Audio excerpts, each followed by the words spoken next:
It's the weekday whoop review.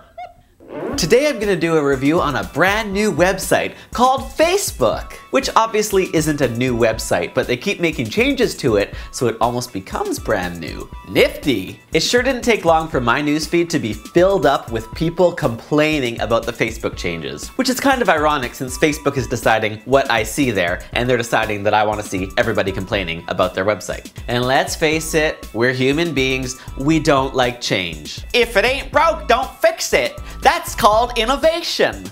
Or something like that. But let's think about this for a second. Do you remember what the previous Facebook looked like before the most recent changes? Or how about the Facebook before that? Or the Facebook before that? Because they do change it often. The fact of the matter is, I really can't remember what Facebook was like at all 2 or 3 years ago. And every time there was a change, somebody would complain that they were gonna leave, but they're all still there. So let's quickly go over some of the main changes that have happened this time, and whether or not they're for good or evil. For those of you like me who are wishing you could have a newsfeed in your newsfeed because you just can't get enough newsfeed, there's now a live updated newsfeed in your newsfeed of top story newsfeed. It's all newsfeed all the time! Personally, I like this. I like the real-time live updates of what my friends are doing on the website right now. Feels like I'm eavesdropping on what they're doing, and I'm Snoopy, so I like that. And in the main newsfeed section, I can see all the top things that have been happening with my friends, which a lot of people don't like because they don't like Facebook telling them what they should or shouldn't see. It's kind of like children who don't like being told by their parents what to do,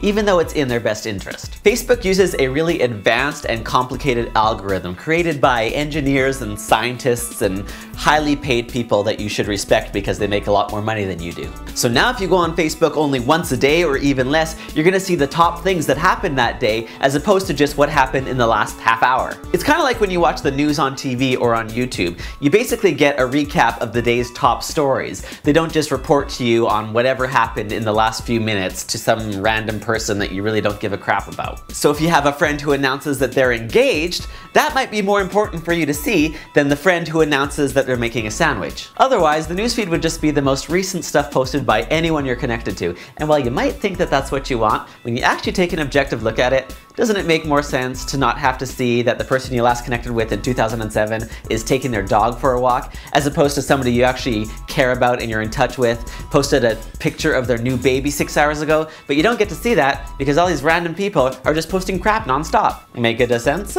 On a cosmetic note, the images are a lot bigger in the newsfeed now, so when somebody posts a photo there, you can actually see more detail or even read the words if there's words in it. Which the senior citizen inside of me really likes, so I don't have to put on my spectacles. And it also arranges groups of photos in a nice little 3-photo format, which is really pretty. There are also lists on the left side that you can click on to give you basically a news feed of just what's happening from people in those lists. So if you just want to see what your family's talking about, or what people in your city are talking about, or whatever kind of lists you've created. Which reminds me about subscriptions. They're no longer just for YouTube. Now when you find that pesky crush you've been stalking who's not reciprocating, you can just subscribe to their updates, so they don't actually have to accept your friend request, and you can still see the public stuff that they're doing on Facebook. It works great for really anybody that you haven't met in person, but you want to follow what they're doing on Facebook, and you're worried that they won't accept your friend request because they'll think that you are a crazy stalker. Which you probably are, but that doesn't mean that you don't deserve to see what they're doing all times, day and night.